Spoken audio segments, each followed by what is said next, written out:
Hello everyone and welcome to Family Album. My name is Gail Lowe and I am your host. And this show is about you, your family, your business. And today we have with us Sal Orifice and his lovely wife Ann. And Sal is the former owner of this very building, Wakefield Bowladrome.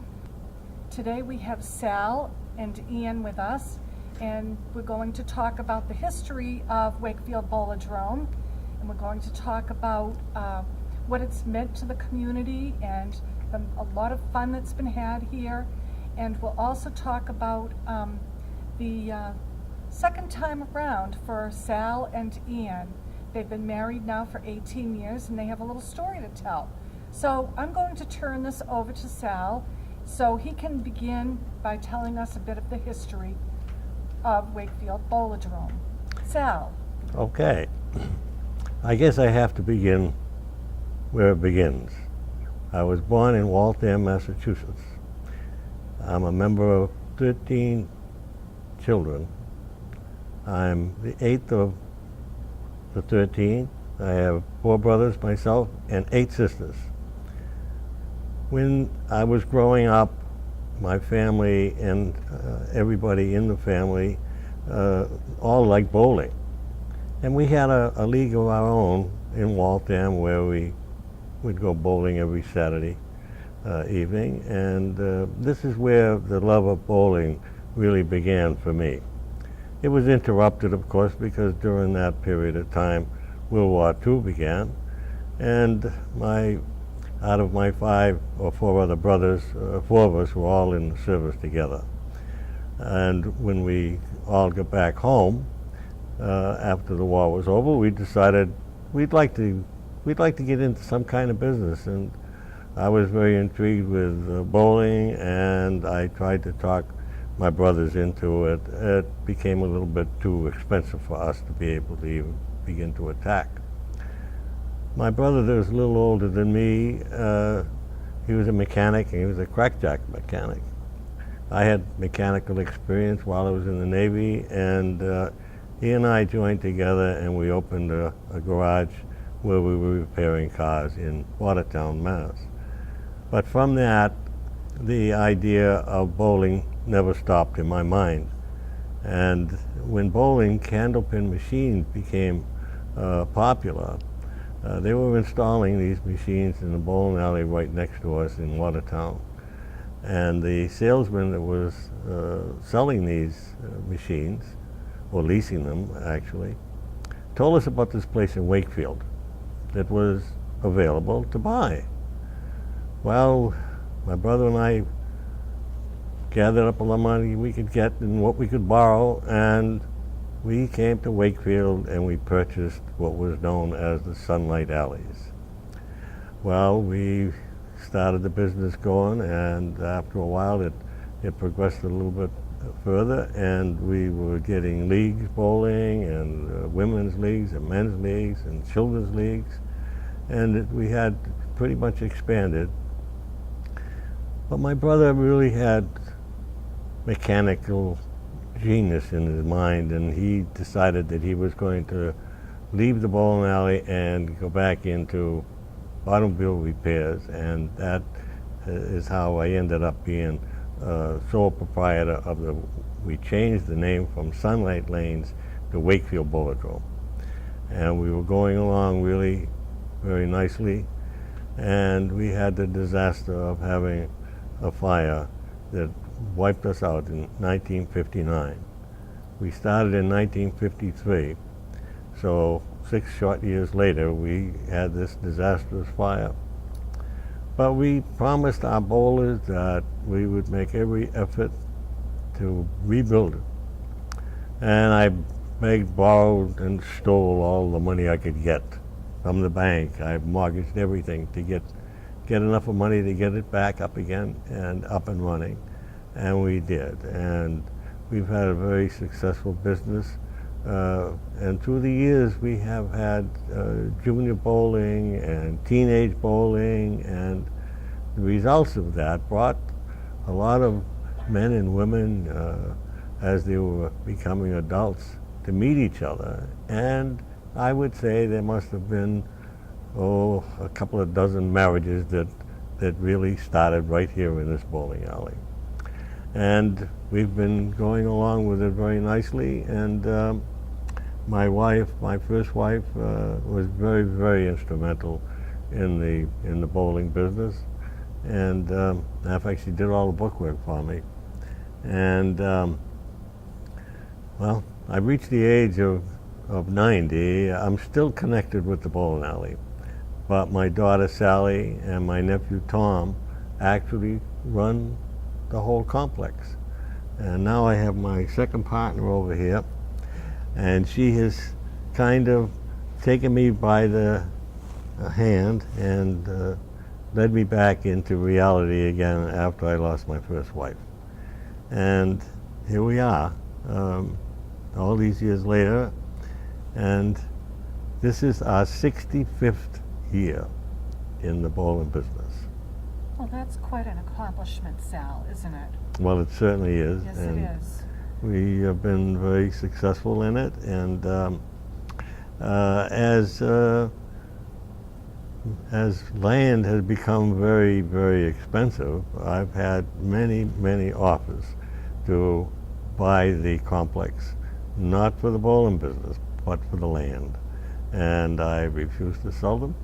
I've told them that it's a family business, and as long as I have family running it for me, and I know it's going to continue in Wakefield, and Wakefield has been very, very good to us, and I want to say being is very good to the family in That's the wonderful. community. Good for you, Sal. I'm curious to know what age groups come to the Wakefield Bowladrome now. Do you have junior leagues, senior We- leagues, Yes. nighttime leagues, weekend leagues? Who's coming here? We have quite a variety of bowlers here. We have junior bowling. Junior bowling starts when they're 8 years old. And because it's candlepin bowling, they're able to use a small ball. 10-pin bowling is more popular throughout the country. Candlepin bowling is a New England game. Every bowling alley that exists in New England is 90% candlepin, 10% 10-pin. So it's become very popular. It's a game that both children and women, no matter what age. We've had bowlers in here that we just lost was 102 years old. And we had a bowler in here this morning that is 97 years old. And she was just bowling a couple of strings right here on the lanes. Yeah. So you're never too old or you're never too young, except if you're beyond 8 and under. Well, Yeah, I've had below them. 8. Yeah, we've had them in here. We've had them in here 8 and younger. The only problem there is that we have to be very careful. Some of them can't really handle the ball, and we don't want anybody dropping that ball on their toes. Those balls are all 2 pounds 6 ounces. It would do a little bit of damage to a child's foot. I can imagine. And we Yes. have to make sure that they're wearing bowling shoes, or if our bowling shoes are too small, we insist that they leave the shoes that they have on. Otherwise, every bowler has to use bowling shoes to hit. Well, I'm thinking about bowling as an economical sport too. When we think about golfing or skiing, we're talking about a lot of dollars going into those two sports.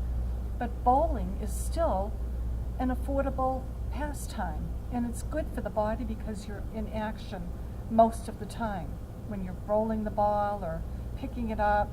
How do you feel about bowling as a sport as opposed to golf or another more expensive sport?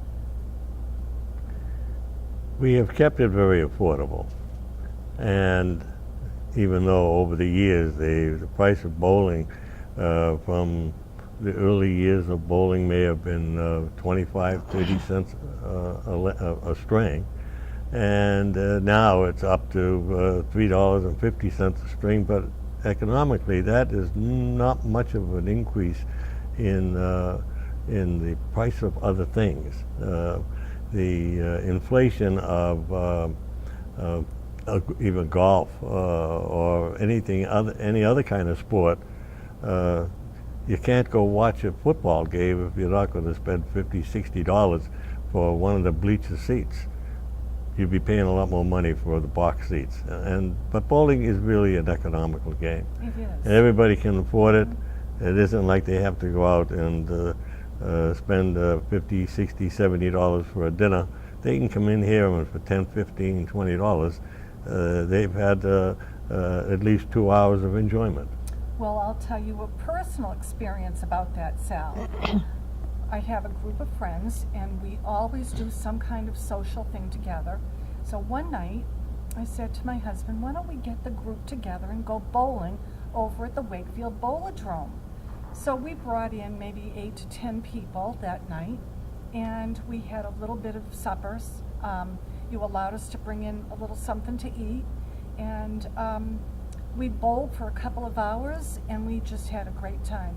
And I don't think that evening cost us any more than maybe $60 for all those peoples, for our food, for our bowling, everything was all included in that approximate $60, and we just had so much fun, and we're still talking about it.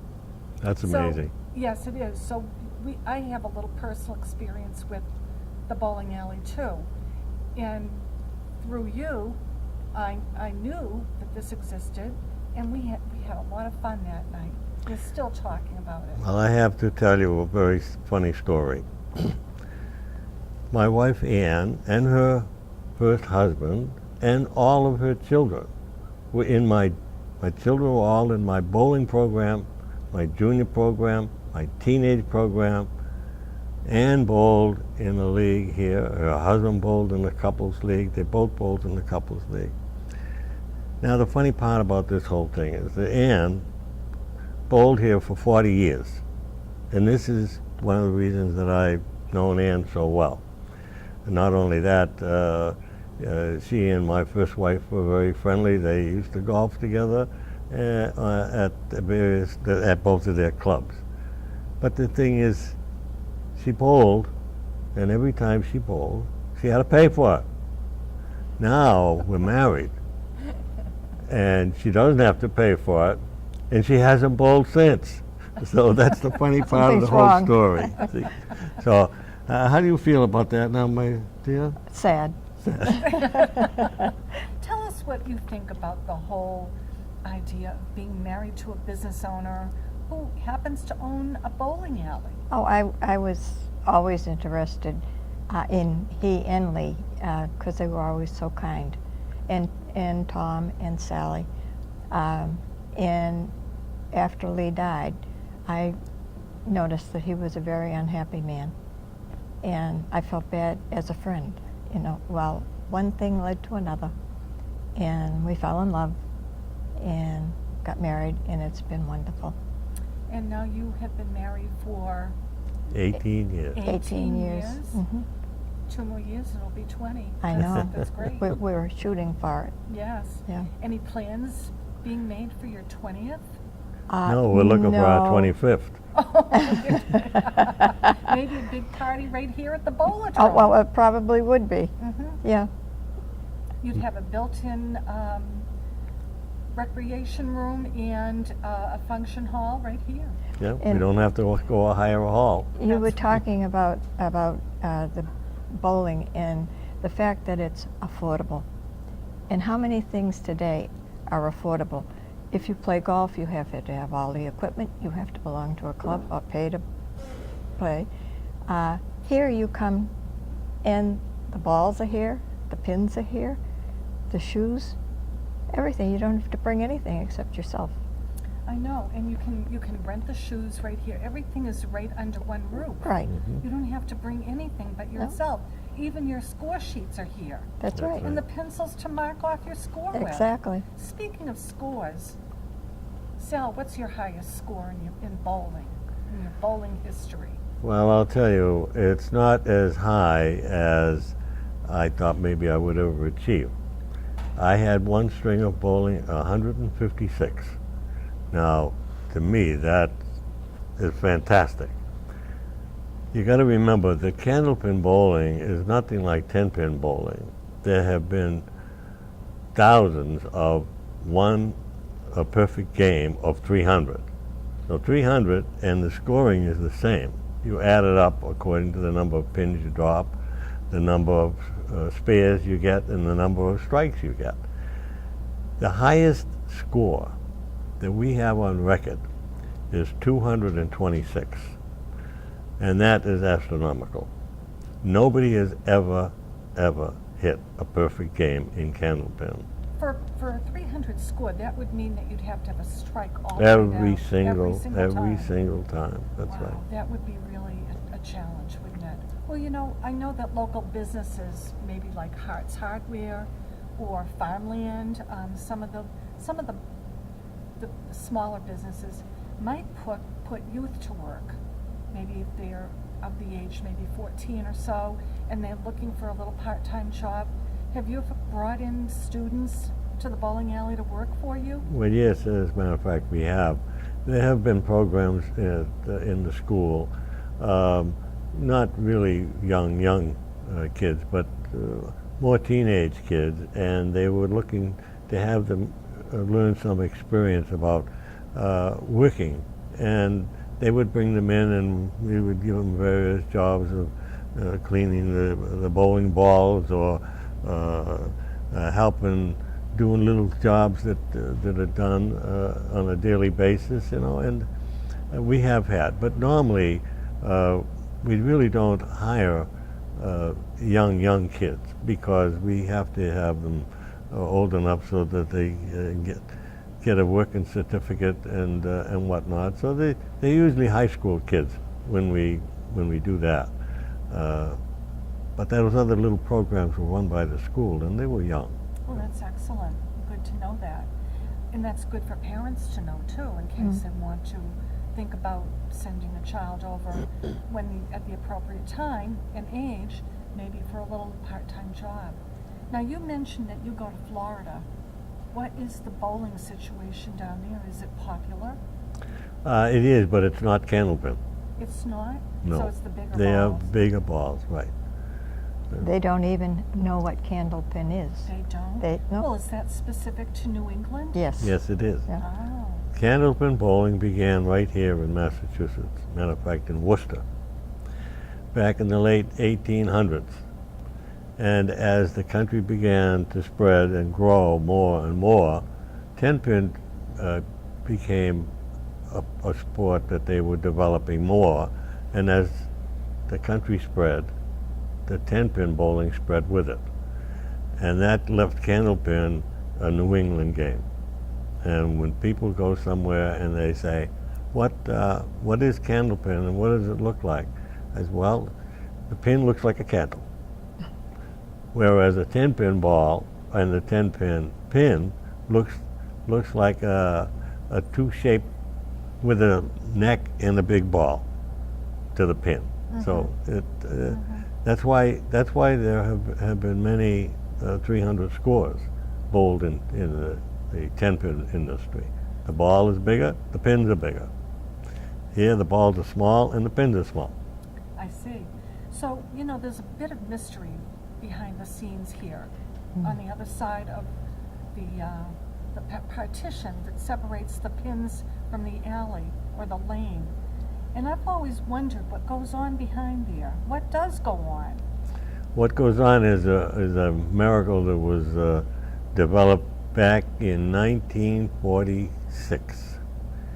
And a man by the name of Hal Dowd developed a candlepin machine that would not only clear the pins off of the plate, but bring them up and put them in a tube and set them down on the lane so that no pin boys were needed. Back in the days of pin boys, that was during the time that we had 12, 13, 14, 15-year-old kids setting up pins. I didn't want any part of the business before they developed a candlepin machine. And when I bought the place, that was the first thing we did. We put in machines. Because pin boys were not there when you needed them. They could only be available after school, and then most of them couldn't work late at night, so that we really didn't have anybody to set up pins. So that's why it became very popular. It's an amazing machine that does all the work. Does all the work. How much maintenance goes into keeping it up and running? There's a lot of maintenance that goes into them. We are continuously looking at areas that need to be oiled and cleaned, and parts that need to be replaced. Motors, there's all kinds of motors down there that need to be replaced occasionally. Nothing lasts forever. The basic machine is all steel, but the parts that run it are electrical, relays, switches that shuts things off and starts the other thing. So it's quite a machine. Well, then now that leads me to think about the lanes. How often do they have to be waxed? The lanes actually have to be, we don't use wax. The old days they used wax. Now what we do is the lanes are actually treated with a complete layer of plastic all the way down. And that takes care of the lanes, and that lasts for quite a while. The approaches need to be treated every year. They need to be polished and new finish put on them so that people can slide. Okay. One last question. In a few words, what is the future of bowling? The future of bowling, to me, is one that's inexhaustible. It should go on and on and on. A new bowler is born every day because it's a nice game and it's a place for recreation. And as long as we can keep our place going, it's going to be here for a long, long time. Well, that's good to know. I'm happy for you, I'm happy for me, and I'm happy for the residents of Wakefield and anyone else who wants to come here. And now I have a suggestion. Okay. How about if we go bowling? I think that's a great idea. Well, Sal, thank you so much for being my guest on Family Album today. Thank and you you. too, Ann. It was a pleasure. Thank you for so having much. us. Thank you.